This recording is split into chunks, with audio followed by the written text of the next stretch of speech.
Hello, hello. It's me, Arden Lee, and I'm back today again with another video for you.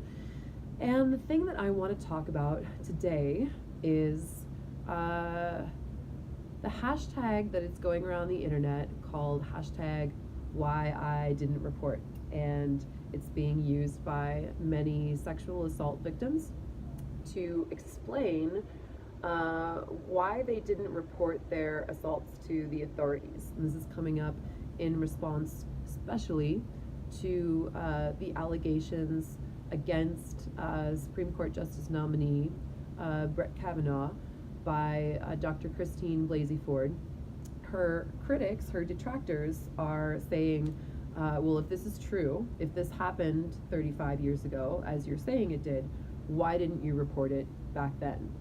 And I want to talk a little bit about the dynamics of why people don't report, a little bit about what needs changing in our society to be able to better hold these conversations and to better support people who report and people who don't report at all, both of those things, and also about what we can do to start dialoguing, especially if you are someone who is a survivor of sexual assault or really of any kind of trauma that you didn't talk about, why you might not have talked about it, and how you can feel empowered going forward, whether that means that you do want to report something, whether it means you just want to talk about it in order to source support, or or whether whatever solution ends up feeling comfortable for you. I want you to be at choice for that, to really feel empowered, to know your options forward, and to be able to choose for yourself what feels good and what pathway is going to be the most healing to you. So I'm Arden Lee. I am the creator of the Repatterning Project, and I hope if you are enjoying this video, do click like and subscribe on my channel. I would love to see more of you in the future. Hashtag why I didn't report.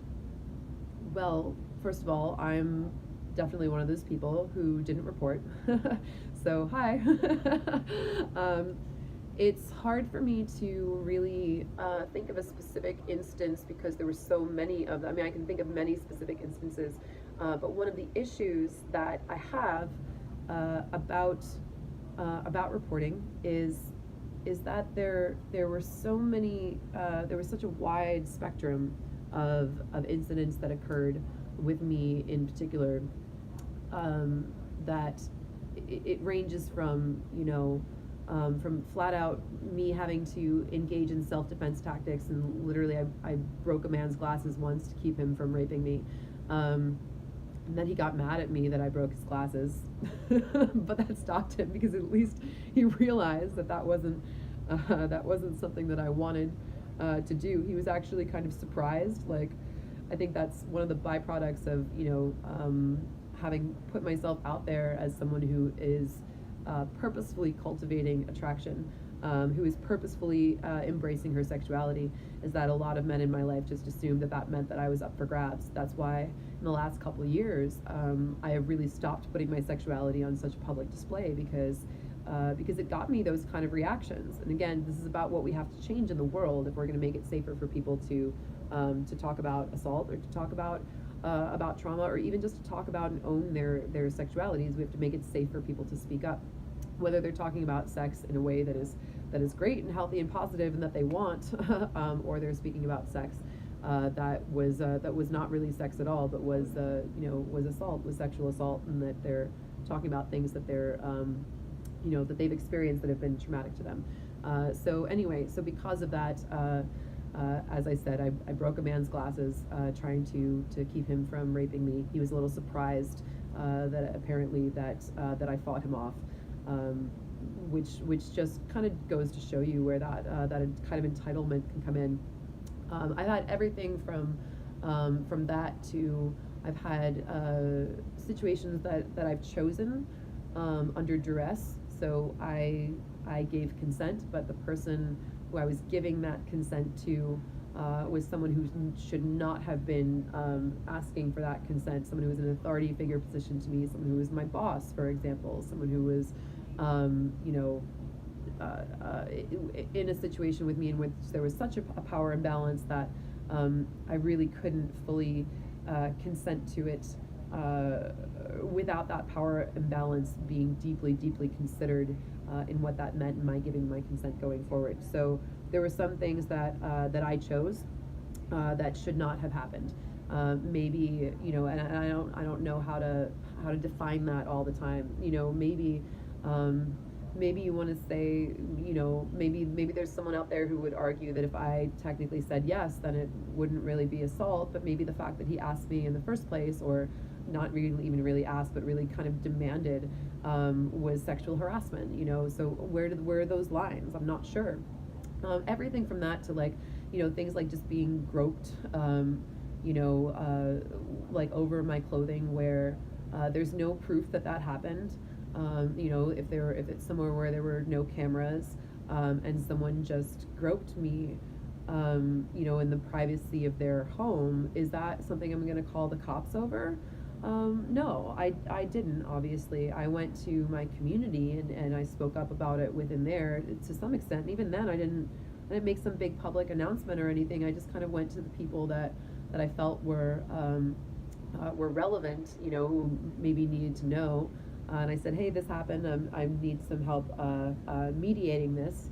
And when mediation didn't work and the person did not own what they did, I just walked away from the community. So there are so many reasons that I didn't report. I don't think I've ever gone to the police except for when I had, when I had my belongings stolen from a nightclub, because that to me was very black and white. I put my purse down here. I put my jacket down here.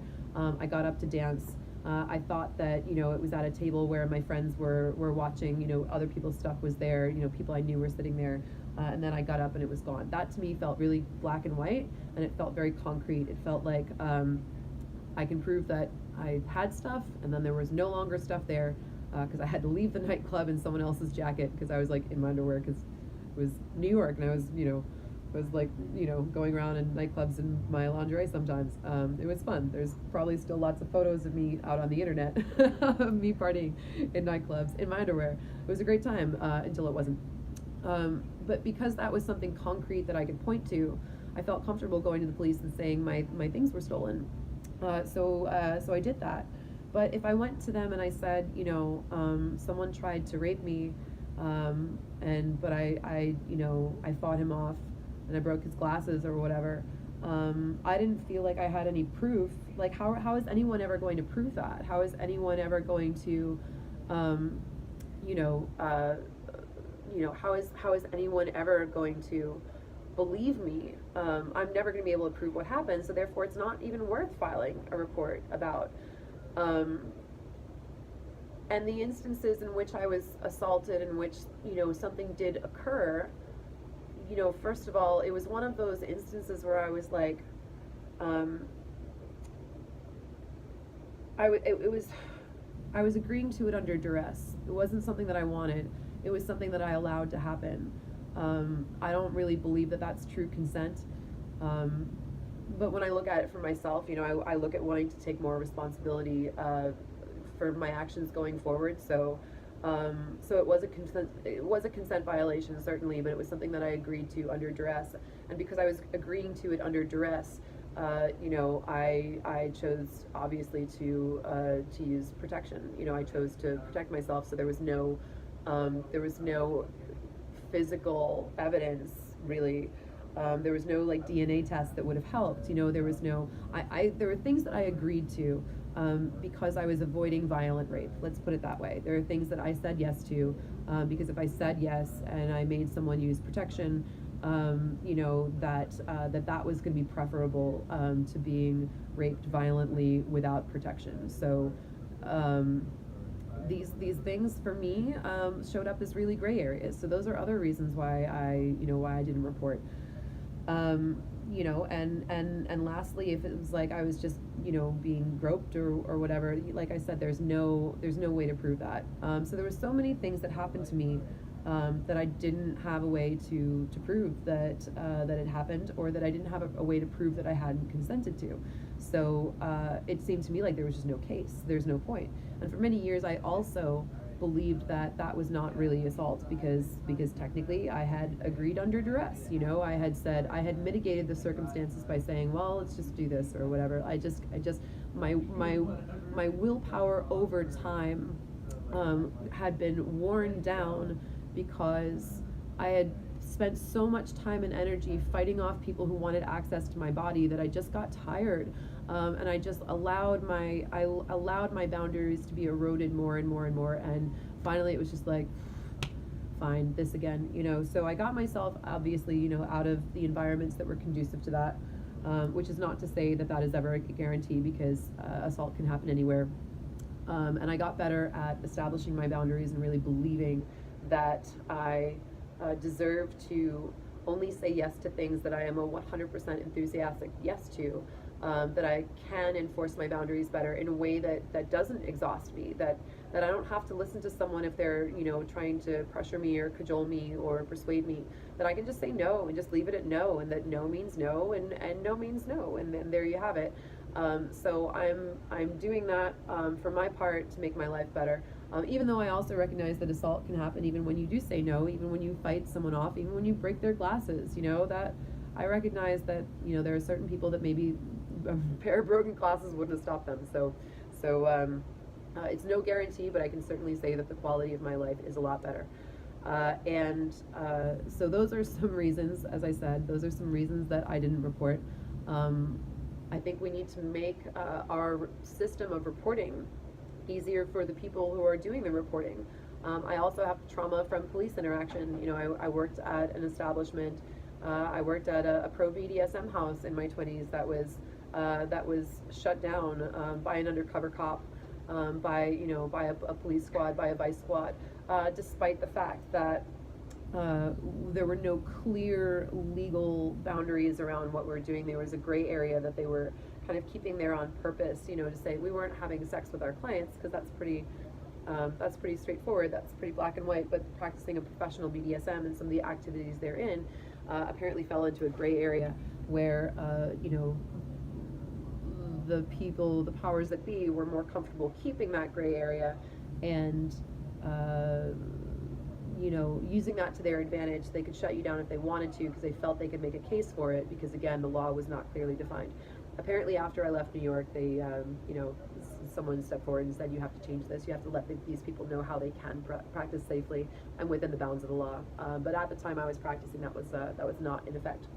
So having bad interactions with police from before, feeling trapped by them, you know, feeling very much villainized by them because of some of my former practices, I didn't really feel like the police were on my side, especially, you know, given my history, especially, you know, given that I had been a practicing pro dom, especially given the fact that yeah, I do have nudes on the internet. You know, I'm someone who writes blowjob articles or whatever. I used to anyway. You know, I wrote a lot of sex advice or whatever. So I'd been gaslighted by our society into believing that people like me don't deserve to report, because, you know, if I'm putting myself out there in that capacity, I should just be accustomed to, like, I should, you know, that I'm asking for it or whatever, that people like me who exist on the sort of fringe of society, sexually speaking, don't deserve the same kind of protections. I would, you know, it's remarkable, I would never say that about anybody else, but where that came true for me, you know, I certainly felt that was true at the time. Again, this is something that I'm undoing for myself so that I do feel safer. But these are the things that we need to start looking at as a society in order to make it feel safer for people to report the things that happen to them. And finally, I want to talk a little bit about what you can do if you have been through, you know, if you have been through a traumatic experience.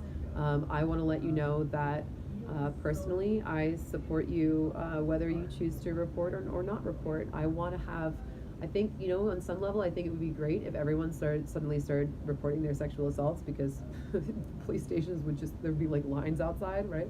And you know, they'd have to deal with that. They'd have to deal with the fact that society is changing and that more and more people are speaking up. At the same time, realistically, you know, from my experience and from the experience of many others, I also know that the likelihood of those reports being taken seriously on an individual level it's slim. You know, it's you know, if I were to walk into the police station today and report that someone groped me over my clothing, and I know that, if it's like there's no camera evidence of it, there's no, like what are they gonna do, So if you don't want to report because you don't want to go through that hassle and you don't want to be re-traumatized, I support you in that too. And finally, what I do advise for people to do if they have been through a traumatic situation is it really has been shown over time that talking about it with somebody is really helpful, and you don't want to repress what's going on to you. I know that I repressed a lot, but the more that I repressed, the more I was like, I'm not going to talk about this because I'm ashamed about it. I chose this, I agreed to this under duress, so that means I'm partly responsible about it, and I feel too much shame to speak up about it. If only I were a better victim, if only it had been a violent rape, then maybe I would feel comfortable speaking up about it because I would know that I had done my best to prevent it. But as it is, I chose to mitigate the circumstances instead, so therefore I'm not deserving of empathy, quote unquote. That's what I was thinking to myself at the time. I urge you not to do that, because it turns out that repressing a whole fuck ton of sexual assaults is not fun and shows up in your body in other ways. And then you have to go on a really super long, deep trauma healing journey like I did in order to reclaim all those parts of yourself back. Now, if you have done that, don't worry, there is a way out. There is absolutely a way out, and healing is available to you no matter what you've been through, no matter if you think that you've been through the worst thing ever, and that nobody in the world will understand you, without minimizing or diminishing your pain, which I'm quite certain is real for you. I do want to let you know that there is a way out. I've been through a fuck ton myself, and healing is absolutely possible. And the more you dig in, and the more you dig into that groove and you unearth everything that you've been keeping below, the better it's going to be. But in the meantime, if you have the choice, if you feel you can, please, I do advise you, talk to someone you trust about it. I would certainly say be careful who you trust, because don't just go to the person you think you're supposed to be able to trust. Like, for example, if you go to a police officer, if we're brought up, probably nobody feels this nowadays about police officers, but back in the day, it used to be like, oh, police officer, nice friendly officer, man, a person you can really trust to help you, or whatever, the way we kind of indoctrinate kids with that. You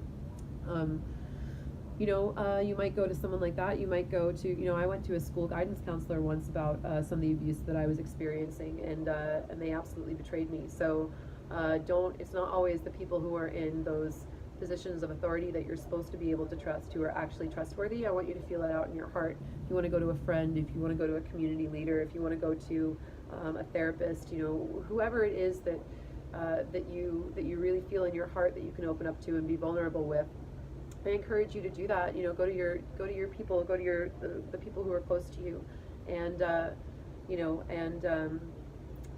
I just urge you to speak about it, no matter what you decide to do, no matter whether you decide to take actions against that person, either within the legal system or even just within the community, aiming for some restorative justice.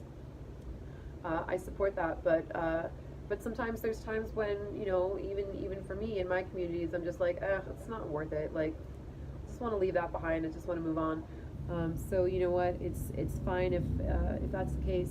Certainly, if you feel that person is likely to harm other people, I encourage you, if you feel okay with it, to inform others, to make sure that your story gets heard so that it doesn't happen again. But you don't need to turn yourself into that spokesperson for everyone else. Really, what you need to do is just for you, is to follow your heart and get the help that you need. So I do encourage you, open up about it to somebody, whether that's, in the complete confines of privacy, such as your privacy privilege with your therapist, going out and finding a therapist if you don't have one already is also a great idea. And, whatever that ends up looking like for you, even if it is just a trusted friend.